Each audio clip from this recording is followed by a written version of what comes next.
The moment I stopped paying my son's bills, my phone stopped ringing. For 20 years my phone used to ring almost every day. Sometimes it was Daniel asking how I was doing. Sometimes it was my daughter-in-law Kelly reminding me about Ethan's school expenses. And sometimes it was just a quick, "Hey Mom, we're thinking about you." At least that's what I believed back then. I'm Margaret Whitmore. I'm 69 years old. And for most of my life I thought helping my family was the most natural thing in the world. Mothers help their children. That's what we do. When Daniel was little, I worked 2 jobs to keep our small house in Ohio warm during the winters. I packed his lunches, drove him to baseball practice, and stayed up late helping him study for math tests. I still remember the way he used to run toward me after school, backpack bouncing against his shoulders, shouting "Mom," like I was the most important person in the world. Those memories stayed with me long after he grew up, got married, and started his own family. Life changed slowly after that. The calls didn't stop, but they changed their tone. Daniel would say things like, "Mom, we hate to ask, but things are tight this month." Sometimes it was the car needing repairs. Sometimes the mortgage payment was a little short. Sometimes Ethan needed money for a school trip that cost a few $100s. I never hesitated. I had savings from years of careful living, and every time Daniel asked for help, I told myself it was temporary. Families look out for each other. Over time, the numbers added up in ways I didn't think much about. $200 here, $800 there. Once it was $3,000 when the roof on their house started leaking during a storm. Daniel always sounded grateful. Kelly always promised they would pay me back someday. And every time I hung up the phone, I felt a quiet sense of purpose, like I was still the mother who could fix things. But something changed last year.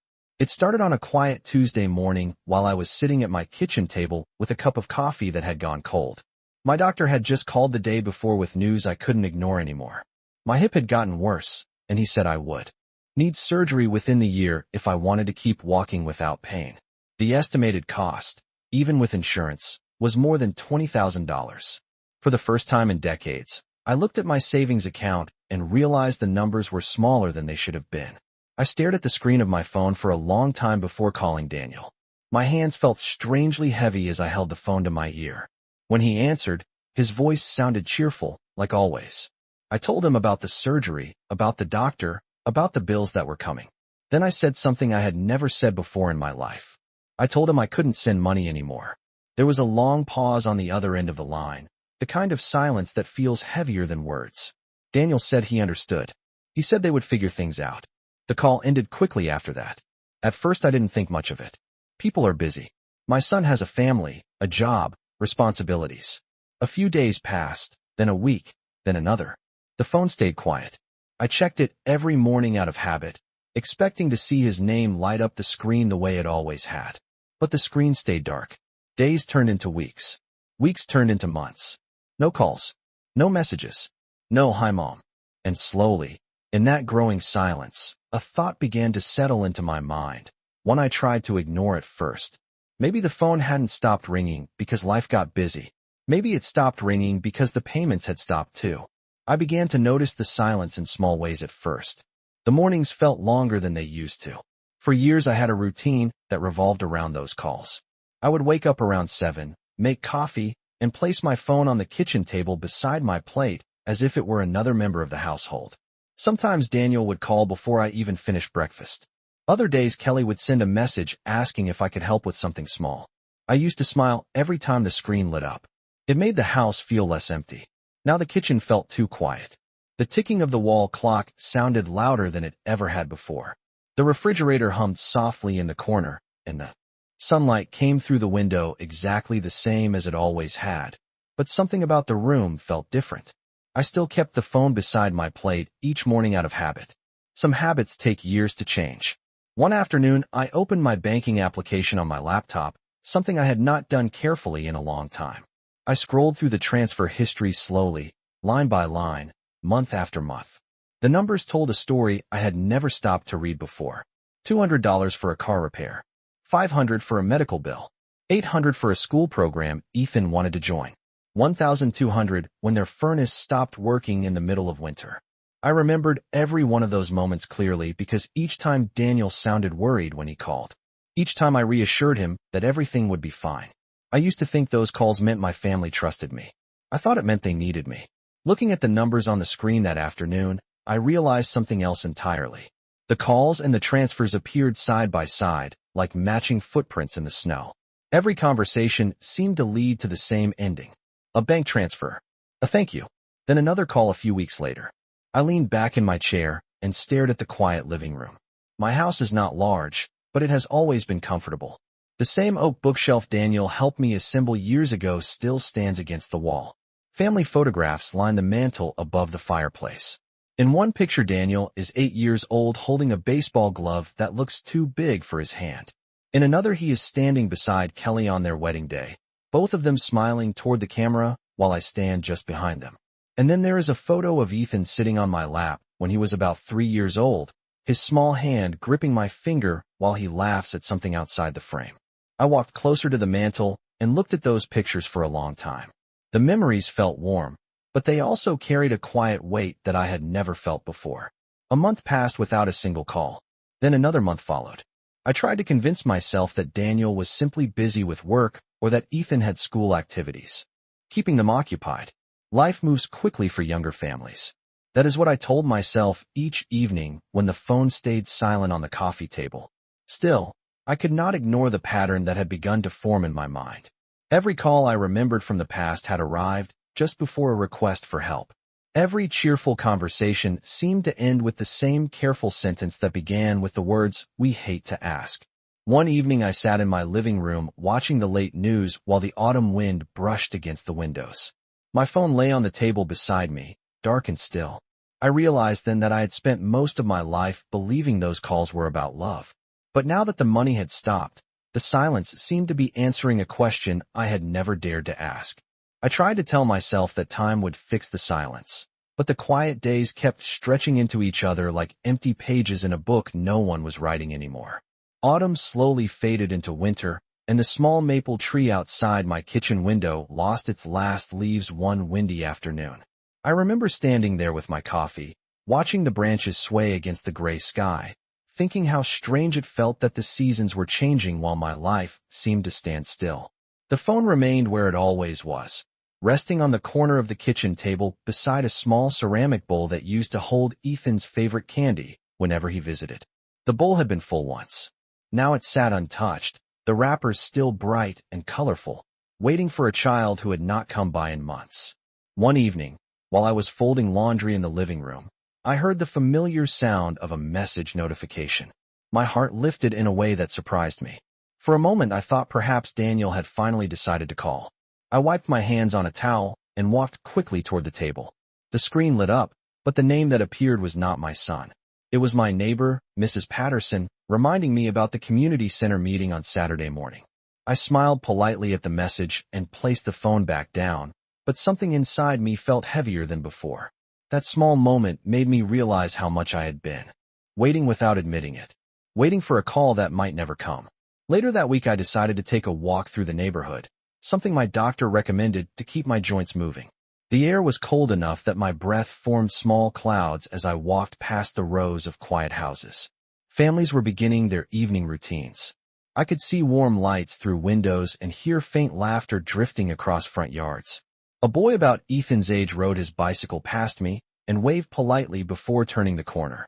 For a brief second I imagined my grandson doing the same thing, pedaling down the street while Daniel followed a few steps behind, calling out for him to slow down. The image faded quickly, leaving only the sound of wind moving through bare branches. When I returned home, I sat down at my kitchen table again and opened an old photo album that I had not looked through in years. The pages carried the gentle scent of paper and time. I turned each page slowly. There was Daniel at 5 years old holding a fishing rod beside a lake we used to visit every summer. There he was again at 16 standing beside his first car, grinning proudly while I pretended not to worry about how quickly he was growing up. In the next photograph, he stood in a dark blue graduation gown, looking both nervous and excited about the future. Each image captured a moment when our lives were closely tied together, moments when I believed that bond would last forever. As I closed the album, I realized something that felt both painful and clear. Those memories were real, but the years that followed had slowly reshaped the way we spoke to each other. Somewhere along the way, our conversations had begun to revolve around needs and solutions rather than simple connection. The requests always sounded small at first, reasonable even, and I had answered every one without hesitation.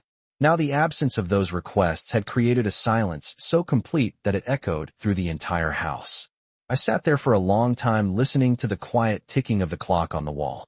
The truth had begun to settle gently into place, like the final piece of a puzzle sliding where it had always belonged. The silence was not an accident. It was the first, honest answer I had received in years. I began to see the past differently after that evening with the photo album. It was as if someone had quietly adjusted the lighting in a room I had lived in for decades. The furniture was the same, the pictures were the same, but the shadows revealed details I had not noticed before. I started remembering conversations with a new kind of clarity. Not the happy parts that I had always focused on, but the small pauses that came before certain requests. The careful tone Daniel used whenever he mentioned money. The way Kelly would suddenly become very warm and attentive when they needed help with something expensive. One memory returned to me more clearly than the others. It was about 3 years ago, just after Ethan had started middle school. Daniel called late in the evening, sounding stressed. He explained that the school had an educational trip planned for Washington, District of Columbia, and that the cost was higher than they expected. The trip included museums, historical landmarks, and a guided tour of the Capitol building. I remember how proud I felt imagining my grandson walking through those halls and learning about the country he would grow up in. Without hesitation, I offered to cover the cost. Daniel thanked me several times, promising that Ethan would tell me all about it when he returned. Weeks later, I asked Ethan about the trip when they came over for dinner. He smiled politely but seemed distracted, answering with short sentences before returning to the video game he was playing in the living room. At the time, I assumed that was simply how children behaved. Now, thinking back, I realized something else. The excitement I felt about helping had been real, but the moment itself had passed quickly for them. The money had solved the problem, and life moved on. That pattern appeared again and again as I replayed old conversations in my mind. The calls were always friendly. The voices were always polite. But there was almost always a purpose waiting quietly in the background. Another memory surfaced from the winter before last. Their furnace had stopped working during a week when the temperature dropped below 20 degrees Fahrenheit. Daniel called sounding worried about keeping the house warm for Ethan. Within an hour, I transferred enough money to cover the repair technician and the replacement parts. Daniel said I had saved the day. Kelly told me I was a blessing to their family. I remember sitting in my armchair afterward feeling useful and needed. That feeling stayed with me for days. Now I realized that usefulness had been tied to something specific. As those memories unfolded, I did not feel angry the way someone might expect. Instead, I felt a slow and quiet understanding forming inside me. It was the same kind of understanding that comes when you look at a long road behind you and finally recognize the direction it had been leading all along. Late one afternoon, I sat by the window again, watching the neighborhood street grow darker as the sun moved toward the horizon. The houses across the road glowed with warm light from their living rooms. Somewhere down the block, a dog barked briefly before falling silent again. I picked up my phone and scrolled through my contacts until Daniel's name appeared on the screen. For a moment, I considered calling him just to hear his voice. My thumb hovered above the screen while I thought about it. Then I placed the phone back on the table without pressing the button. If someone wants to speak with you, they will find the time. That was a lesson life had just begun teaching me in a way I could finally understand. I stopped waiting after that. The habit of glancing at my phone every morning slowly faded, replaced by a different routine that felt quieter but somehow steadier. Instead of checking for missed calls, I began opening the back door and stepping onto the small wooden porch behind my house. The winter air carried a clean sharpness that woke me up better than coffee ever could. Across the yard, the maple tree stood bare against the pale sky, its branches thin and still. I started taking longer walks in the afternoons, moving slowly down the familiar streets of my neighborhood. My doctor had recommended walking at least a mile a day to help keep my joints flexible before the surgery, and for the first time in years I followed that advice seriously. At first the walks felt lonely, but after a few days I began noticing small details that I had overlooked for a long time. The bakery on the corner opened its doors at exactly 7:30 each morning, releasing the warm smell of fresh bread into the cold air. A retired couple 3 houses down decorated their front yard with a bird feeder that attracted bright red cardinals every afternoon. Life was continuing all around me, moving quietly forward whether my phone rang or not. One Saturday morning, I attended the community center meeting that my neighbor Mrs. Patterson had mentioned weeks earlier. The building was modest, with beige walls and folding chairs arranged in a circle near the front desk. I had driven past it hundreds of times without ever stepping inside. That morning I decided it was time to change that. The room filled slowly with people around my age, most of them carrying coffee cups and wearing comfortable sweaters. Conversations drifted gently across the room about gardening, weather forecasts, and grandchildren who lived in other states. No one asked me for anything. No one hinted at a problem that needed solving. They simply smiled and welcomed me into the circle as if I had always belonged there. During the meeting, a volunteer coordinator explained several small programs the center supported. One group delivered meals to older residents who could not easily leave their homes. Another organized weekly reading sessions at the local elementary school. Listening to them, I felt a quiet spark of interest that I had not felt in a long time. Helping people had always been part of who I was. The difference here was that the help flowed both directions. When the meeting ended, Mrs. Patterson introduced me to a woman named Linda, who managed the reading program. Linda asked if I enjoyed books. I told her I had spent years reading bedtime stories to my son when he was young. She smiled warmly and said that was exactly the kind of experience they needed. I signed my name on the volunteer list before I had time to second-guess myself. Later that afternoon, I returned home feeling strangely lighter. The house was still quiet when I opened the door, but the silence did not feel as heavy as it once had. I placed my keys on the kitchen counter and noticed my phone resting beside the ceramic candy bowl exactly where I had left it that morning. The screen was dark and still. For the first time in months, I looked at it without expecting anything from it at all. I simply turned away, poured myself a glass of water, and began planning what books I might bring to the school reading session next week. Somewhere along the way, I had spent years believing that my usefulness existed only inside one small circle of family. Now I was beginning to see that the world was much wider than that circle had ever allowed me to imagine. I began visiting the elementary school every Wednesday morning after that. The building stood about 3 miles from my house, a modest brick structure with wide windows that let the sunlight pour into the hallways. The first time I walked through the front doors, the sound of children talking and laughing filled the air in a way that felt almost unfamiliar. It had been many years since I had spent time in a place like that. Linda met me in the main office and handed me a small visitor badge before leading me down a hallway lined with colorful drawings taped neatly to the walls. She introduced me to a second-grade classroom where a group of children sat cross-legged on a bright rug near the teacher's desk. When Linda explained that I would be reading to them once a week, several of the children looked up with wide eyes and curious smiles. I sat down in the chair they had prepared for me and opened the first book slowly so they could see the pictures. As I began reading aloud, the room grew quiet except for the sound of my voice turning the pages. The story was simple, about a young boy who planted a tiny seed and waited patiently for it to grow into a tall tree. Every few sentences, one of the children would lean forward to look more closely at the illustrations. When I finished the last page, a small girl raised her hand and asked if the boy in the story ever planted another seed.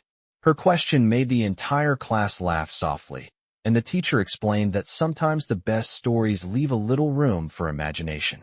Walking back to my car afterward, I felt something inside me shift in a gentle but noticeable way. For a long time, I had believed that helping someone meant solving a problem or sending money to fix something broken. That morning showed me a different kind of help, one that required nothing more than time, attention, and a willingness to share a moment with someone who needed it. Over the next few weeks, the visits became part of my routine. Each Wednesday, I brought a new book and the children greeted me with the same eager energy. One boy liked to guess what the story would be about just by looking at the cover. Another girl carefully counted how many pages were left before the ending. Their curiosity reminded me of Daniel when he was young, sitting on the edge of his bed while I read to him before he fell asleep. Those memories no longer felt heavy the way they once had. Instead, they felt like warm photographs that belonged to a different chapter of life. One afternoon after the reading session, Linda walked with me toward the parking lot. She thanked me again for volunteering and mentioned that the children had been talking about the stories long after the reading time ended. I told her that I enjoyed the visits more than she probably realized. As I drove home that day, the winter sky had cleared and sunlight stretched across the road in long golden lines. I realized that the quiet house waiting for me no longer felt empty in the same way it once had. It was simply a place where I could rest after spending my time somewhere that mattered. When I walked into the kitchen later that afternoon, my phone was still lying on the table beside the candy bowl, just as it had been for months. I glanced at it briefly, not with hope or disappointment, but with the calm understanding that life had continued moving forward whether it rang or remained silent.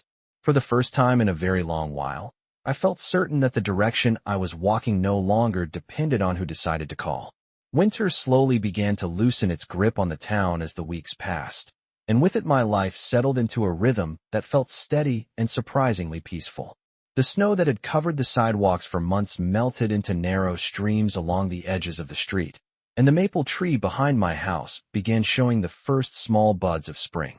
Every Wednesday morning I continued visiting the elementary school, carrying a different book under my arm and walking down the familiar hallway where the children now greeted me like an old friend. Their excitement had a way of filling the room with energy before I even opened the first page. One morning a boy named Marcus ran up to me before the reading session began and asked if the story that day had a dragon in it. I told him that it did not, but it did have a clever fox who solved problems without fighting anyone. Marcus nodded seriously, as if that answer made perfect sense, and returned to his seat to wait. Moments like that reminded me how simple kindness could be when it was not tied to expectations or obligations. Life outside the classroom also began to expand in small ways. I joined Mrs. Patterson for coffee at the bakery some mornings after our walks, and we would sit near the window watching people hurry past on their way to work. The smell of fresh bread drifted through the room while the baker pulled trays from the oven. Conversations in that little shop rarely revolved around problems that needed fixing. Instead, we spoke about books, the changing weather, and the small gardens many of the neighbors were planning for the coming spring. Those simple talks made the world feel larger than the quiet circle I had once believed defined my life. Months passed in this calm routine, and the silence from my phone slowly faded into the background of everyday living. Then one afternoon, as I was returning home from the grocery store with 2 small paper bags in my arms, I heard a sound that had once been so familiar I could recognize it instantly. My phone began ringing from the kitchen counter just as I stepped through the front door. I placed the bags down slowly and walked toward the table where the phone rested beside the ceramic candy bowl. The screen lit up brightly, and the name displayed across it stopped me for a moment. Daniel. The letters looked almost unfamiliar after so many quiet months. I stood there watching the screen while the phone continued to ring in my hand. Memories moved through my mind in quick flashes, the late evening calls, the careful requests, the promises that help would only be needed for a short while.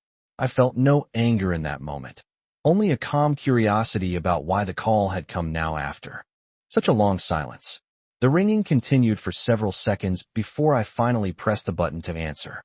Daniel's voice sounded exactly the way I remembered it, though there was a slight hesitation behind his greeting.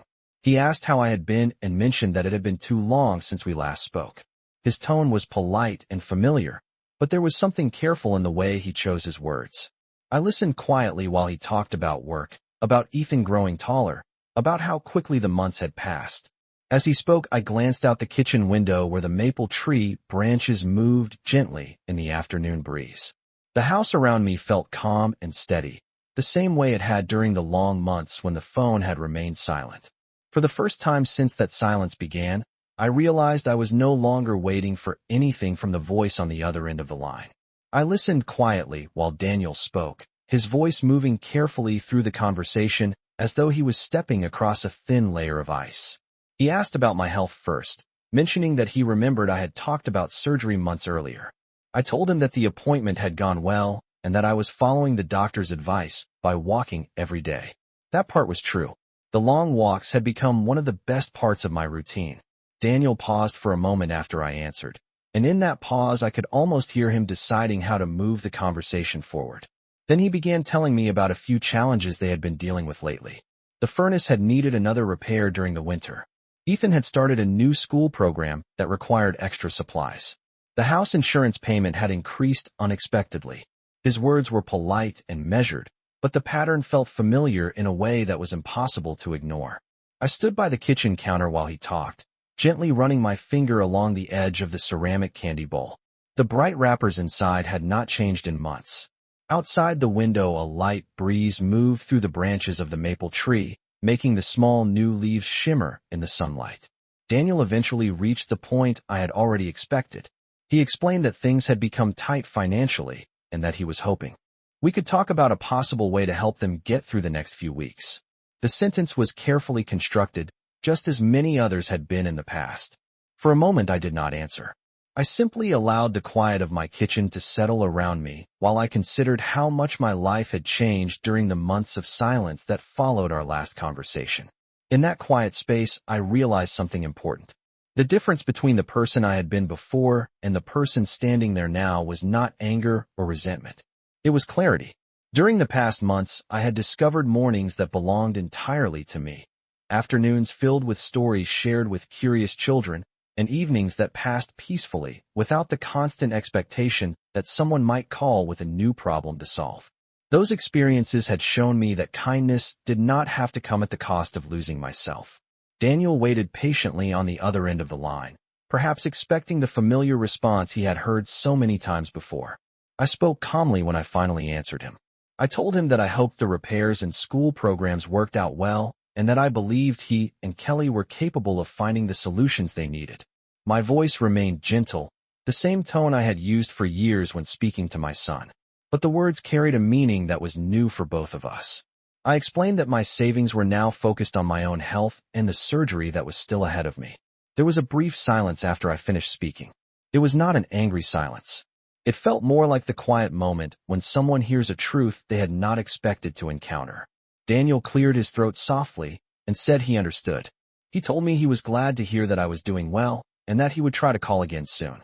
When the call ended, I placed the phone back on the table and stood there for a moment looking around my kitchen. The room felt exactly the same as it had earlier that day, filled with sunlight and the faint smell of coffee.